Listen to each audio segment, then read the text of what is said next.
The moment my father-in-law slid the manila folder across the dining table toward me, the entire room went quiet. Not the comfortable quiet of a family gathered for Thanksgiving. The other kind, the kind that presses down on your chest like a stone. I looked at my husband. He was staring at his wine glass. I opened the folder. Divorce papers notarized, already dated. I'd like to tell you that I screamed, or that I stood up and threw that folder across the room, or that I said something sharp and devastating that left everyone in stunned silence. But I didn't. I sat there at the head of that long mahogany table, surrounded by his family and the people I'd believed were my people, too. And I read every single line slowly, carefully, the way my mother taught me to read anything important before I signed it. And then I looked up at my husband again. And this time, he met my eyes for exactly 2 seconds before he looked away. I picked up the pen his father had placed beside the folder. I signed what none of them knew, what no one in that room knew except my best friend Sophie, sitting 3 chairs down with her hands folded in her lap in a small brown envelope tucked inside her jacket, was that I'd already made my own plans, that I'd known for 11 days that the folder my father-in-law thought was the end of my story was actually just the last page of someone else's. But let me go back to the beginning, because you need to understand what kind of family the Hart were before you can understand why that Thanksgiving dinner changed everything. I met Danya Harev at a mutual friend's birthday party in downtown Chicago when I was 28. He was funny and warm, and he called his mother every Sunday, which I found charming at the time. We dated for a year and a half before he proposed. And when he took me to meet his parents for the first time at their home in Nepville, a sprawling brick colonial with a circular driveway and a garden that looked like it employed 3 people full-time, I told myself that the slight chill in his Mother Gloria's handshake was just nerves, that Mason Harav's habit of talking over me at dinner was just the way older men from his generation communicated, that the framed photos of Daniel's college girlfriend Vanessa that were still displayed in the hallway of his childhood home were simply an oversight.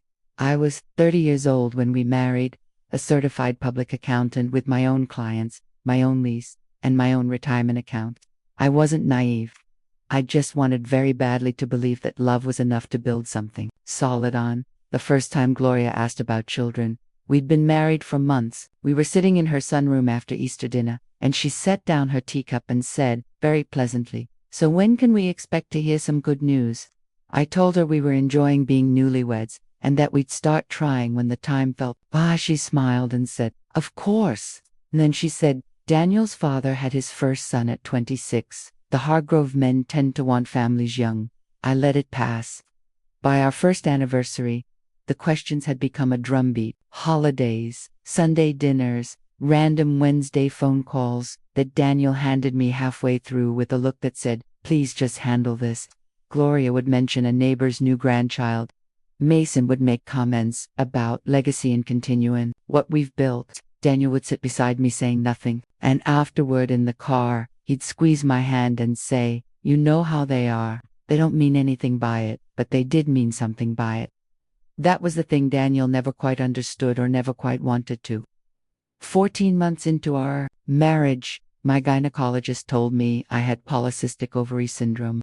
Not severe, manageable, but it meant that conceiving might take longer than average, and it would require some monitoring and possibly medication. I cried in the car for 20 minutes, called my mother, and then went home and told Daniel everything. He held me that night. He said all the right things. He said it didn't matter, that we'd figure it out together, that he loved me and not a timeline. I believed him. I should have paid more attention to the phone call he made to his father the following week.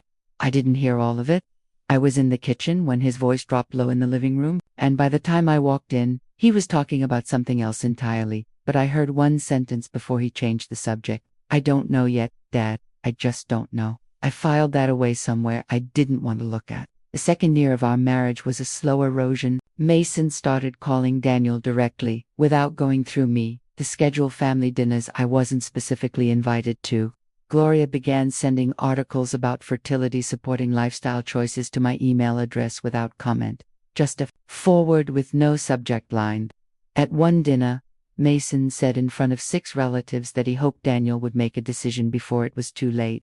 And when I asked him what he meant, he looked at me with something like pity and said, "I mean, about your future, Rachel, as a family." Daniel said, "Dad, come on. which was the most he ever said. I've had two good friends during this period. My mother, Linda, who drove up from Indianapolis every other month and took me to lunch and listened without offering opinions, unless I asked for them. And Sophie, my college roommate, who worked as a family law paralegal, and who had, over the course of many long phone calls, begun quietly educating me on things I told myself I didn't need to know. I'm just keeping you informed, she'd say. Information doesn't commit you to anything. I told her she was being dramatic. She said, maybe, but you should know that Illinois is an equitable distribution state. And you should know that the house you two bought is in both your names. And you should know that if Daniel ever Sophie, I know, but just let me finish. I'll let her finish. I listened and I put all of it in the same place. I'd filed that overheard phone call. The Thanksgiving dinner was Mason's idea. He called it a family celebration and told Daniel it was a chance to bring everyone together. There would be 22 people, the Hargrove cousins, Daniel's brother and his wife, Mason's business partner and his wife, a handful of family friends. He'd reserved the private dining room at his club, a wood-paneled room with oil portraits on the walls, and a coat check attendant who knew everyone by name. I wore a navy dress and my grandmother's pearl earrings. I brought a bottle of wine I'd spent too much on. I smiled at everyone when we arrived. Sophie was there because she and Daniel's cousin Marcus had been dating for several months. She sat beside me during cocktail hour and didn't say much, but at one point she leaned close and said, "How are you feeling?" I said I was fine. She said, "Good, stay fine. Whatever happens tonight, stay fine." I looked at her. "What do you mean? Whatever happens, Rachel?" Gloria appeared at my elbow in a champagne-colored blazer, kissing the air beside my cheek. "You look lovely. Come say hello to Mason's partner, Harold. He's been asking about Daniel." I followed her and I lost Sophie in the crowd. And I spent the next 40 minutes making small talk about commercial real estate and the Bears season and whether the club's chef had changed the stuffing recipe. I told myself Sophie was being dramatic again. She was a family law pet. She saw the worst of things every day. It colored her view. We sat down to dinner at 7 o'clock. Mason was at the head of the table. I was seated 3 chairs to his left beside Daniel, who seemed quieter than usual in a way I had learned not to name. The first 2 courses passed normally. Turkey, sweet potatoes, green beans with almonds, the cousins arguing about football, Gloria refilling glasses before anyone asked. It was after the plates were cleared and before dessert that Mason stood up. He tapped his glass. "I want to say a few words," he said, "about family." I remember thinking the speech was oddly formal.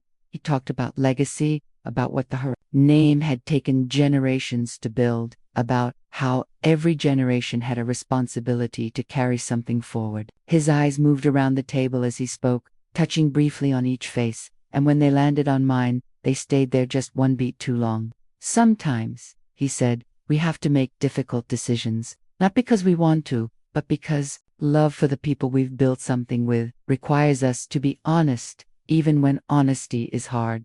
He reached beneath his chair and placed a manila folder on the table. He slid it to me. "Daniel and I have discussed this at length," he said. "This is the right thing for everyone." The table was very quiet, not surprised, quiet, waiting quiet, the kind of quiet that meant most of the room already knew. I looked at Daniel. He was looking at his wine glass. I opened the folder. I took my time. I read every page. My hands were steady, which surprised me. My grandmother's pearls were cool against my throat. Somewhere down the table, I could hear someone shift in their chair. When I finished reading, I set the folder down flat on the table. Mason said, "The terms are more than generous. Rachel, the house settlement, 6 months of..." "I know what the terms say," I said. "I just read them." He nodded, satisfied with himself in the way of a man who has never once in his life been told no by anyone who mattered. Daniel still hadn't looked at me. "There's one more thing," Gloria said. Her voice was careful, rehearsed. She stood and moved to the arched entrance of the dining room and gestured to someone outside. A woman walked in. She was maybe 26, 27, dark hair, green dress, expensive shoes. She smiled at the room with the confidence of someone who had been coached on exactly how to smile in exactly this room. She walked to Daniel's side of the table, and when she leaned down to say something in his ear, the pearl earrings she was wearing caught the light. I recognized them. They were Gloria's, the ones she'd shown me in her jewelry box 18 months ago, running her thumb across them, saying they'd been in the Harrow family for 3 generations, saying she couldn't wait to pass them down. She had already passed them down, just not to. May Mason said, "This is Vanessa Dunya, and Vanessa have known each other a long time. She's a wonderful woman. She doesn't need your introduction." I said. He blinked. I picked up the pen. I signed the divorce papers, every page, every line that required a signature. I took my time with each one. The room stayed so quiet I could hear the coat check attendants, muffled radio playing something jazzy down the hall. When I finished, I closed the folder and placed it back in front of Mason. I looked at Daniel one last time. "You could have just talked to me," I said. "That's all I ever needed from you, for you to just talk to me." He didn't say anything. I hadn't expected him to, but I needed to say it anyway for myself so that I would always know I had. I folded my napkin. I pushed back my chair, and then Sophie stood up. Sophie had been so quiet through the whole thing that I think most of the room had forgotten she was there. She was 3 chairs down from me between Marcus and Mason's partner Harold, and she'd sat through the entire performance with her hands in her lap, not eating her pie, not touching her wine. Now she was standing and she was reaching into her jacket. "Before Rachel leaves," she said, "I have something for Mason." Her voice was completely level. She pulled out a small brown envelope and held it across the table. Mason looked at it, then at her, then at me. "What is this?" he said. "Open it," Sophie said. He didn't move. He was a man accustomed to being the one who handed things to other people, not the other way around. He sat there for a moment, looking at the envelope like it might bite him. "His wife, Gloria," said Mason. Very quietly, he picked it up. He opened it. I watched his face. I had seen the contents 11 days earlier when Sophie had driven to my apartment at 9 o'clock in the evening and sat across from me at my kitchen table and placed a stack of papers between us and said, "I need you to look at these, and I need you to be brave." I'd been braver. I tried. The first document was a medical record from a urology clinic in Eveston from 4 years ago, before Daniel and I had ever met. A record of a bilateral vasectomy performed electively on a 31-year-old male patient, whose name was on the document in black ink. Daniel's name he had never told me. Not when we were dating. Not when we got engaged. Not when his family spent 2 years treating my body like a defective appliance for failing to produce a child on their timeline. He had never once told Lamy that he had made a permanent private decision to never have children, and then watched silently, passively, cowardly, while his father blamed me for the absence of something his own son had made impossible. The second document in Sophie's envelope was a positive pregnancy test. Mine with a date 11 days ago, confirmed by my doctor with blood work and an ultrasound image that showed something very small and very real, with a heartbeat that I had watched on a monitor, with tears running down my face and Sophie holding my hand on one side and my mother on the other. I was 8 weeks along. The math, as Sophie had explained to me in her calm paralegal voice, was very simple. Daniel's vasectomy had a failure rate of less than 1%. And yet here we were. "It happens," my doctor had said, genuinely surprised. "Rarely, but it happens." The procedure had likely partially reversed on its own over time. It's documented in the literature. I hadn't cared about the literature.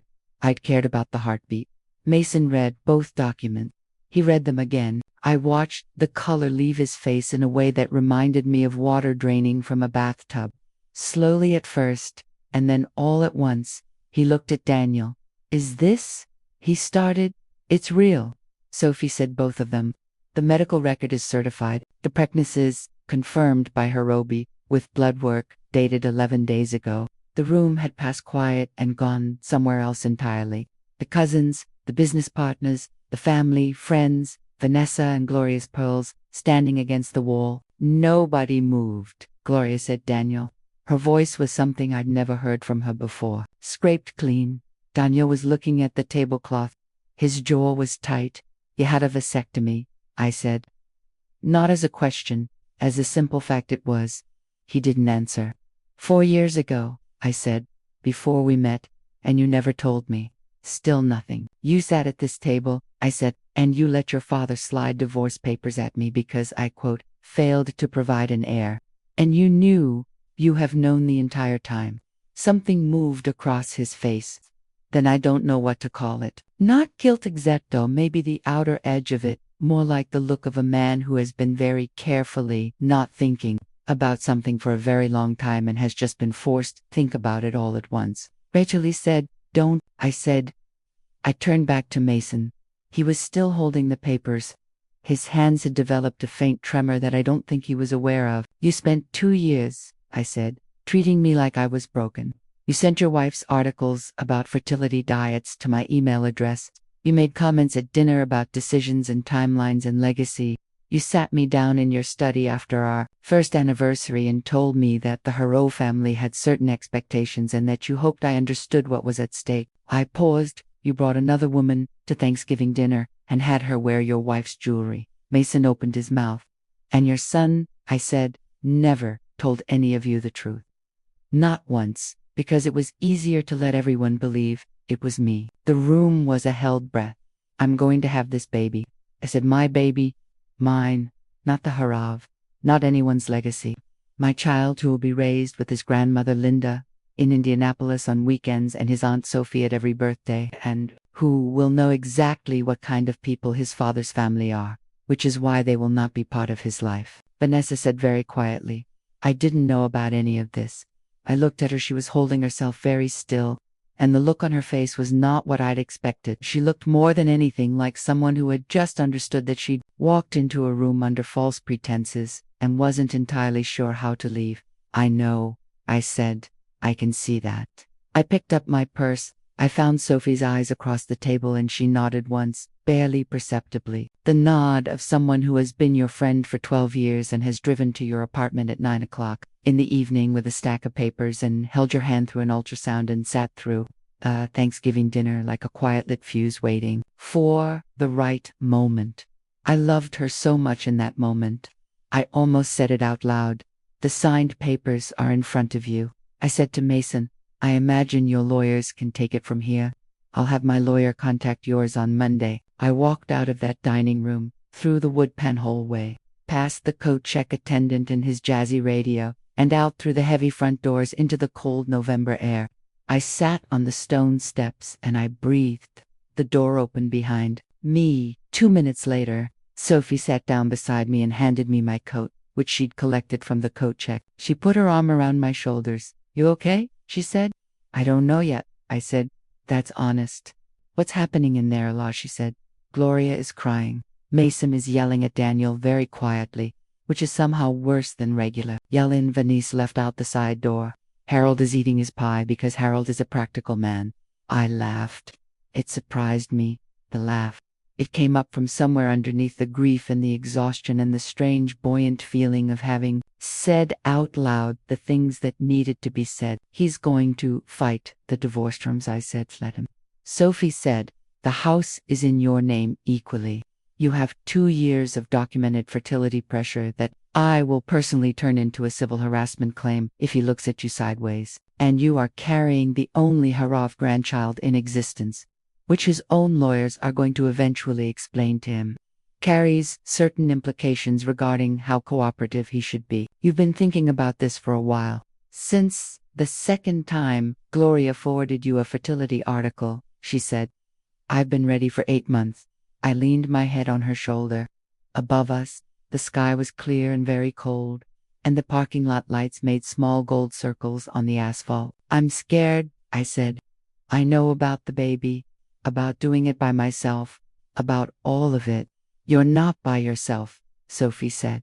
"You have me, you have your mom, you have your grandmother's earrings, which, for the record, look much better on you than those ones Gloria gave away tonight." I touched my pearls. "They really do," she said. The divorce was finalized 5 months later. The house was mine. The settlement was fair, ultimately, because Mason Hargrove turned out to be, above all other things, a man who cared deeply about how things looked, and a contested divorce with documented spousal pressure and a vasectomy he hadn't known about looked very bad. Danu's lawyers called Sophie's firm after 3 weeks and said their client was prepared to be cooperative. I moved my mother up from Indianapolis. She took the second bedroom and paid a token rent that I told her wasn't necessary, and she paid anyway. because she is Linda Chambers and that is how she is. My son was born on a Tuesday in late June, 74. Oh, with his grandfather's dark hair and according to my mother, my grandmother's mouth. I named him James after nobody in particular because I wanted him to be his own beginning. Sophie was in the delivery room. My mother was in the delivery room. They argued the entire time about whether the TV in the corner should be on or off, and I loved them both so much that I didn't care.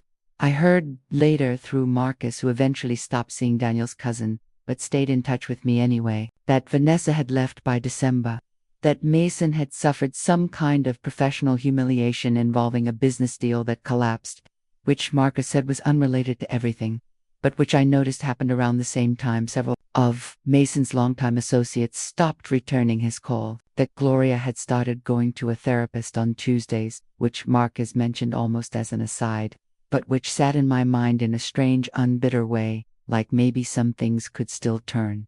Daniel, I was told, had moved to Seattle. I didn't ask for more than that. I thought about him sometimes in the way you think about a chapter of your life that taught you something hard and important. Not with anger, mostly. Anger takes up a lot of space. And I had a baby who needed all of mine. What I thought when I thought about it at all was that Daniel Hargrove had been a person so shaped by his father's voice that he'd never fully developed. One of his own, that he'd made a private decision 4 years before I knew him and then lacked the courage to speak it. That in trying to protect himself from his father's disappointment, he'd made me the target of it instead.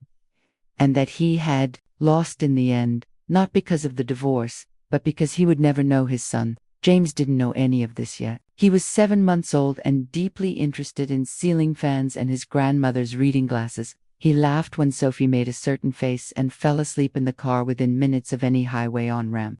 He was, as far as I could tell, entirely himself from the very beginning, unhurried in particular and completely unimpressed by legacy.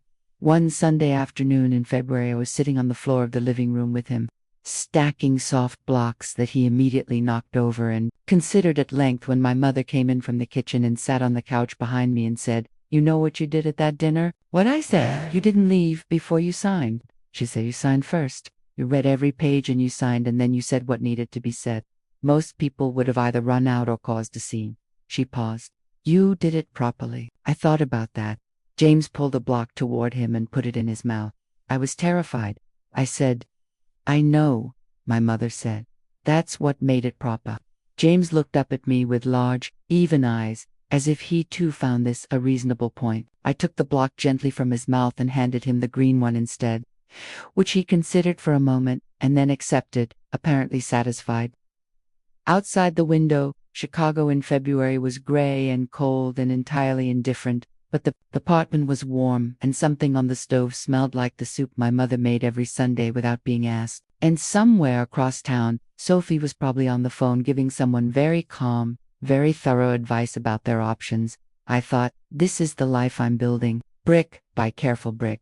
Not on the foundation someone else laid for me, but on ground I chose and kept and stood on. Even when it shook, it was enough. It was actually more than enough.